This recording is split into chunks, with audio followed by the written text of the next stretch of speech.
I'm just thinking about how we all have a choice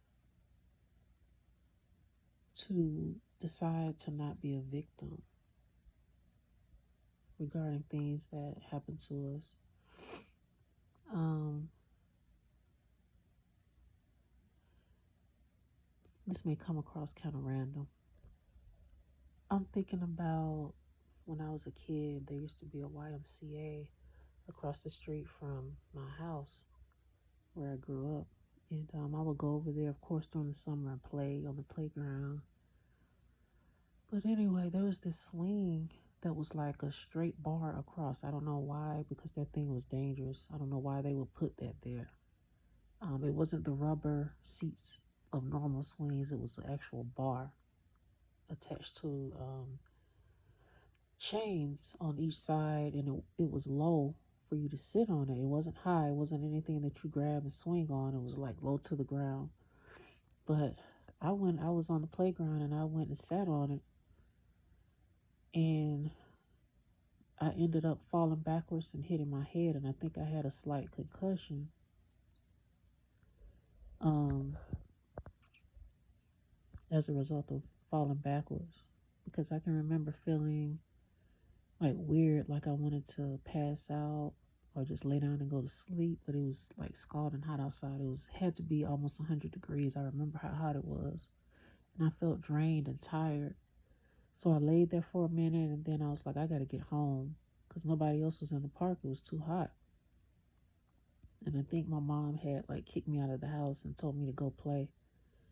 I think she actually sent me over there, if I'm not mistaken. But anyway, I got up and I can like see myself, recalling the memory, I can see myself walking from the park. There was a parking lot right there. So I went through the gate from the playground and hit the sidewalk. There's cars parked. And it was at the back of the YMCA building. So I walked around to the front, walked up the hill, and walked across the street and went in the house and told my mom what happened. And she was like, okay, go, something like go sit down or something like that. And she was like, just don't go to sleep. And so I sat there fighting to not go to sleep. She never did come check on me. And I ended up falling asleep several times. But to my recollection, I don't think that I had any type of permanent damage or anything. I don't, have chronic headaches, or other than with my blood pressure, I don't have chronic headaches or any type. It's like there's no evidence that that ever happened. That's what I'm saying, that there was no long-term damage that I'm aware of. But I started thinking about how she didn't come and check on me or ask me about it later. I don't remember her coming to ask me about it later or anything. I don't know what she was doing. I think she was on the phone. But it's like I'm comparing the way she reacted to the way how I would react with my own kids when stuff happened to them. You know, of course we didn't have a car, but she could have called somebody to take me to the hospital, but she didn't. So I compared that to how I would have reacted when something happened to one of my kids when they were little, or even now. And speaking of, my son is texting me now. But anyway, and then I started thinking about how all the things that you experience mold you into who you came to be, who you are. And you have a lot of choices every day that affect that. I don't know how I got here, but from there I was thinking about how we really are not victims.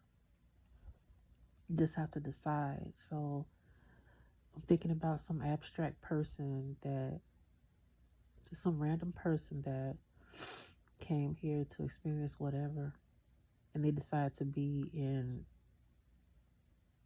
their victim mentality 100%. Like you know, they just holding on to it so tight, like I used to do. Um, And I was thinking about how at a time in the past I would be like, all you have to do is get up and go do this, think this way. And I'm pretty sure I tried to force my beliefs on people back then and be like, well, if he's like, say for example, I had a friend who's getting cheated on, and he was doing all kind of crazy stuff like moving his friends in when she had a young daughter, moving random people that he worked with in the house and forcing her to accept that. He was eating the food, sleeping on her couch, and I was like, "What the fuck is wrong with you? Like, why won't you put both of them out? Call the police. Like, you have a daughter and you have to go to work. So what's going on when you're at work?"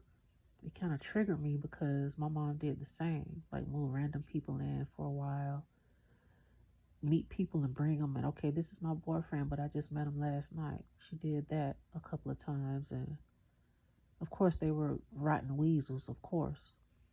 But my point is, it's like, you know, people that go through stuff that you have the ability to move past.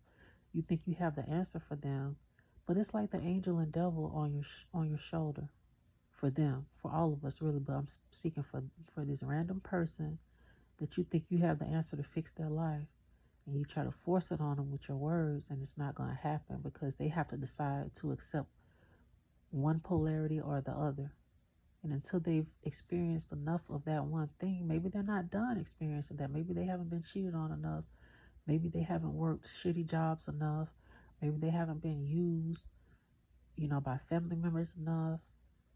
It just has not been enough. They have their own code, just like you do. So when that code has played out and they're like, okay, I'm full, like my container is full of experiencing this and I gotta do something else, then they'll make that decision. And some people never make that decision because they get so comfortable in that one thing, and then at some point it stops escalating, like it stops getting worse. It just gets stuck. It's at the ceiling and it just gets stuck. And so it may appear to you like they aren't moving or progressing through life. Maybe that's what they were supposed to do. Maybe they were supposed to do that so that you and other people can see it and stick to your mission and keep elevating. But we look at it in a way as, we shake our heads and judge them and be like, why are you still, we look at it like that. Everybody has the right to do and experience what they want to experience here. And we got to start realizing that some of the people in our reality are just here to reflect something to us that has a different expression. Not only just to reflect what's on the inside of you, but to highlight what's on the inside of you to keep you going or keep you on your path. Sort of like a sacrifice. And then my mind went to video games. And it's like when you play a game, those role playing games like what's that game my son used to play? It was like an indigenous man, and damn, I can't think of it. I should ask him. But anyway, I'll just use this one. Dead by Daylight DVD. If you know what that game is, you can even look it up. All of the characters in that game have a backstory, a long backstory of how they grew up, what they were doing when they got trapped in whatever they call, when they got trapped in a portal. So, for example, one of the characters is a black guy, and he was a teacher or something in Japan. He was on the train one day, and he just ended up in the portal where you have to, like, whatever they call it, I can't remember, but he ended up, like, he jumped some timeline where he was in a whole different reality where he has to fight for his life all the time. And then there's another character, Claudette Morel. Uh, when she was first created, she, was kind of like scary, kind of like the nerdy type. I don't know what her career was. I don't remember her backstory, but she was just doing whatever, and she ended up in the portal too, and she was afraid. But as time went on, her character evolved because when she first came, her hands were in the air like she was like prepared for bad stuff to happen. Like her hands were both up, like around her midsection area, and it was like, okay, what's gonna happen next? That was her stance. That's how she performed in the game. But now her hands are not no longer like that. She evolved. Uh, there was another character. I forgot her name, but she was a witch, and she was like floating above her bed. She was astral projecting, and she was floating above her bed, and she ended up in the portal. Just a lot of characters, but um, also the villains that you have to go against that like chase you around the map and stuff like that, and that you have to learn how to defeat. They have a backstory so that you can know like what happened to them. Like the twins, for example, there's this lady and she has a twin that didn't fully develop, and he like lives in the side of her body, but he can jump out. He's like a baby, but he's a man. Um, they have a story, and a lot of these stories are real. Like it was relatable for me reading it because it's like their stories were like crazy. Like who could make it through stuff like that? Like why did all that shit happen to you? So it's like the villains or the monsters or whatever you want to call them in the game, they are the people who went through all that shit and decided to stay in their dark energy. It never balanced out. So, like, if you in my world, I'm coming to get you. But the characters, they have the ability to keep fighting. And they have multiple, endless chances to defeat whatever is being thrown at them. And they can come back and play another game. So, if you start thinking about that particular game on an esoteric level, there's just so much that you could get out of it. I'll leave that part to you, but I started thinking about that, and it's like, just because someone else is happy or satisfied or okay with sitting in that space, you don't know the everything. You don't know, like, basically what I'm saying is you just have to worry about yourself, because nobody is a victim. This is a simulation. If something happens to you, you'll literally be okay in the end, at the end of the day. But we take it so seriously, which you should up until a certain point. But if something happens to you and you perish and you go through the portal to where you can decide to do this again or just go back to source, it's literally okay, because that's what you're here for. I don't know if you go back on a ship or whatever happens when we jump out of this body, it's okay. Um, you're here to, do your own journey. Of course, people are here that help you and reflect to you so that you know what you need to work on and all of that stuff, of course. But I don't know, I lost my train of thought, but I was just thinking about how we aren't a victim and how much shit it took for me personally to get out of my victim mentality and just decide. Because I used to like watch videos on YouTube and stuff, and people would always say, all you have to do is decide. And I'm like, what the fuck are you talking about? What do you mean all you have to do? And I used to get so offended. I remember I was on Facebook and I was listening to videos on YouTube from Gano Grills, and his His thing is called Galacticus. You can look him up. It's a guy that does like he did does graffiti in New York, and he's been in movies. He's an actor.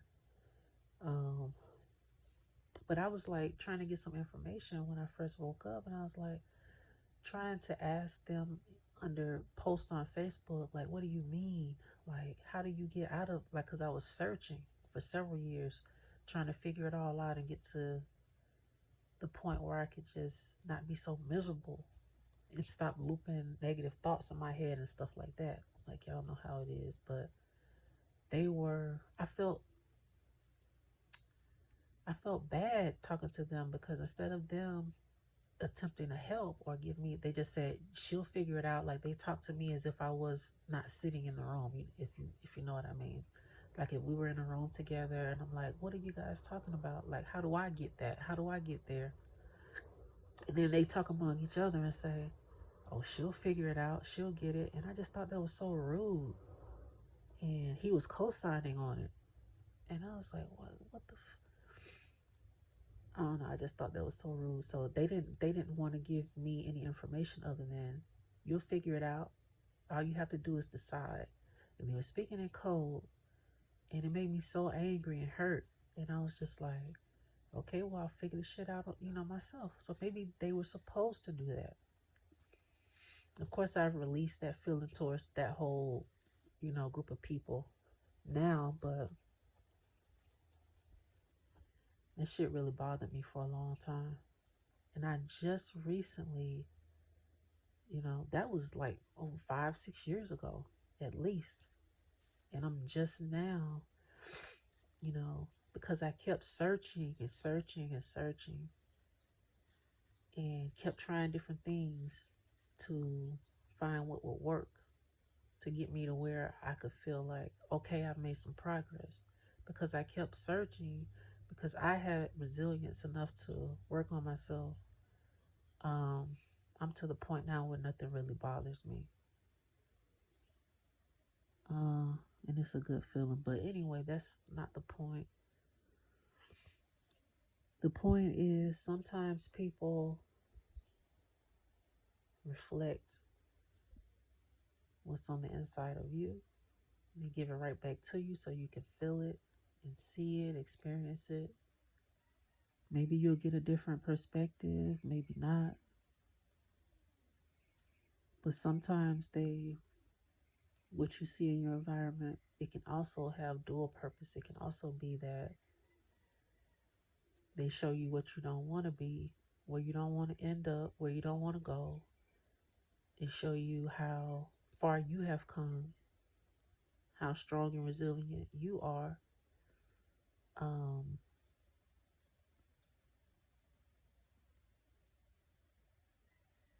And what could happen to you if you don't learn a way to move past your circumstances, quote unquote. Yeah, all of that. Um, Sometimes you need many perspectives of a situation or a thing or a person. Sometimes you need a lot. It helps. So that was the one thing. The change of perspective is the one thing that helped me to get past my so-called plight in life. Because last year this time, was this March? Yeah, definitely last March,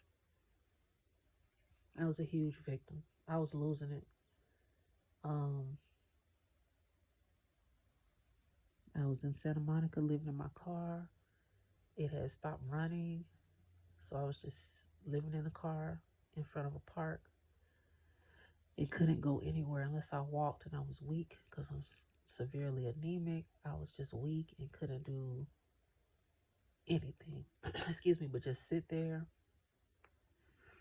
and I would have to like psych myself out, so to speak, to even get up and get out of the car and go walk somewhere, like to the store, or I didn't have no money. I wasn't eating good. I was just losing weight. It was just crazy. But why did I bring that up? Yeah, last year this time, that's what I was doing. studying. All I could do was just sit there and study my human design chart, my astrology, and try to get all these different perspectives that would help me make it through each day. And it's like I became like that's all I became an expert at that, like seeing the other side, seeing different sides of a situation or an experience instead of just that one way. Oh, it's just this, the universe is out to get me. It's just like that same thing where religious people or Christians will say when something bad happens, so it's just the devil. I need to pray more. Um, it's just the devil putting on something external. It's not you, it's something external that doesn't want to see you succeed. Yeah, so it's just about perspectives. I hope all of this was coherent enough to get my point across. If not, then I just do another video. Peace.